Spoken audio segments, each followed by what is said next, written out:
अंदाज नया, माध्यम नया, पॉलिटिक्स वाला, आओ राजनीति करें। नमस्कार, आप देख रहे हैं पॉलिटिक्स वाला। मैं हूं राशिद अहमद खान। मध्य प्रदेश में जल जीवन मिशन कई अफसरों के कमीशन जलपान का खुलासा करेगा। आखंड मस्ती में डूबे अफसर मंत्री तक को बेहद कैजुअल ले रहे हैं। हालात ये हैं कि जल जीवन मिशन के प्रिंसिपल सेक्रेटरी ने मंत्री के खिलाफ ही जांच के कागज आगे बढ़ा दिए, वो भी बिना देखे परखे जांचे। सोचिए, जो अफसर मंत्री तक की जांच रिपोर्ट में इतना लापरवाह हो, वो जनता के काम में कितना संजीदा होगा। मामला जल जीवन मिशन के कथित 1000 करोड़ रुपए के भ्रष्टाचार का है। विभागीय मंत्री संपत्ति उइके ने साफ साफ कह दिया है कि वो 100 नहीं 200% पाक साफ है। कैबिनेट बैठक में उइके की बात सुनकर मुख्यमंत्री ने भी खुलकर उनका समर्थन किया और कहा कि कोई अधीनस्थ अधिकारी कैसे उच्च की जांच कर सकता है। सीएम मोहन ने कहा कि जो भी अधिकारी इसके लिए जिम्मेदार है, उनके खिलाफ कार्रवाई की जाएगी। इसके बाद विभागीय प्रमुख सचिव पी नरहरि की मुश्किलें बढ़ना तय है। पी नरहरि एक मजे हुए तपे तपाए अफसर हैं। उनको वल्लभ भवन से लेकर मंत्रियों तक को साधना आता है।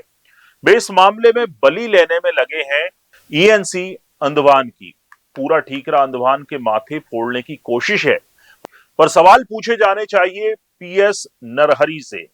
आखिर कैसे मंत्री के मामले की जांच एक निचले अफसर के हवाले कर दी गई? क्यों नरहरि ने अंडमान मंत्री के खिलाफ जो जांच के निर्देश दे रहे हैं, उसको नहीं देखा? सवाल यह भी है कि अंडमान ने जांच के निर्देश दिए, उसके 2 सप्ताह तक भी नरहरि ने इसे देखने की कोशिश क्यों नहीं की? मुख्यमंत्री मोहन यादव को नरहरि से ये सारे सवाल पूछने चाहिए। वैसे भी यदि जल जीवन मिशन में इतनी बड़ी कमीशनखोरी चल रही है, तो उसके लिए विभाग के सबसे बड़े अफसर नरहरि से सवाल पूछने चाहिए, ना कि मंत्री से। जांच अफसरों की संपत्ति की होनी चाहिए। आखिर सारे टेंडर, कैश का लेन देन और पेमेंट तो पीएस के जरिए ही होता है। निचले अफसरों पर दोष मढ़ने से क्या फायदा? ये हम सब अच्छे से जानते हैं कि नरहरि जिस विभाग में रहते हैं, सारे मामलों में वे ही सिंगल विंडो होते हैं। इस मामले में जिस तरह से फाइल चली और उस पर ऑर्डर जारी हुआ, उससे भी पी नरहरि शक के दायरे में है। हमारे विश्वसनीय सूत्रों के मुताबिक कथित तौर पर मंत्री उइके पर 1000 करोड़ रुपए कमीशन लेने से जुड़ी शिकायत पीएमओ से सबसे पहले मुख्य सचिव दफ्तर आई थी। यहां से वो पीएचई में गई। शिकायत पर मुख्य सचिव कार्यालय की सील है, लेकिन मुख्य सचिव अनुराग जैन के हस्ताक्षर नहीं है। यानी सीएस को मार्क करते हुए उनके ऑफिस आई शिकायत को उनके ही अधीनस्थ अधिकारी ने सीधे नीचे विभाग में प्रमुख सचिव पी नरहरि को भेज दिया। यहां तक भी कुछ नहीं बिगड़ा था, क्योंकि जांच को दिखवाने के लिए विभाग को भेजना जरूरी था।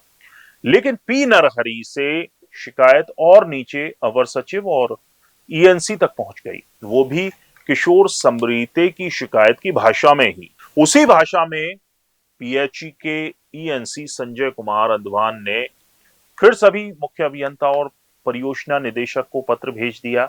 इसी के बाद हड़कंप मच गया। इस मामले में बीती रात 1 जुलाई को रात 9:30 बजे विभाग की मंत्री से चर्चा करने के बाद ईएनसी संजय अंडमान को नोटिस जारी कर दिया गया है। इसमें सिविल सेवा आचरण के घोर उल्लंघन का जिक्र किया गया है। साथ ही लिखा गया है कि पूर्व विधायक किशोर समरीते की शिकायत पर तथ्यात्मक प्रतिवेदन लेने के लिए ईएनसी को लिखा गया था, लेकिन वे अपने अधिकार क्षेत्र से आगे बढ़ गए और शिकायत के तथ्यों पर जांच का पत्र निकाल दिया। इस मामले में संजय अंडमान के बाद विभागीय प्रमुख सचिव पी नरहरि के खिलाफ भी जांच होना और उन पर कार्रवाई होना तय है। हालांकि ये कब होगा, कैसे होगा, ये फिलहाल जल्दबाजी होगी, क्योंकि पीएमओ में शिकायत हुई है और वहां से जांच के लिए लेटर आया है। ऐसे में जांच रुकेगी नहीं और संजय अंडमान से इसकी शिकायत हो रही है। संभव है कि उनको निलंबित कर दिया जाएगा। वैसे भी पूरा प्रदेश जानता है कि इस जल जीवन मिशन में जमकर भ्रष्टाचार हो रहा है। यहां से अधिकारी जमकर कमीशन और कमाई कर रहे हैं, क्योंकि सारे काम उनके ही हस्ताक्षर से होते हैं, ना कि मंत्री के साइन से। ऐसे में अगर निष्पक्ष जांच हो जाए तो कई अधिकारी निपट जाएंगे और उसमें कई बड़े नाम भी होंगे। पूरा वीडियो देखने के लिए शुक्रिया। वीडियो पसंद आया हो तो लाइक कीजिए, शेयर कीजिए और हमारे चैनल पॉलिटिक्स वाला को सब्सक्राइब जरूर कीजिए। और हाँ, इस मुद्दे पर आप भी अगर कुछ कहना चाहते हैं तो कमेंट कर हमें जरूर बताएं। नमस्कार।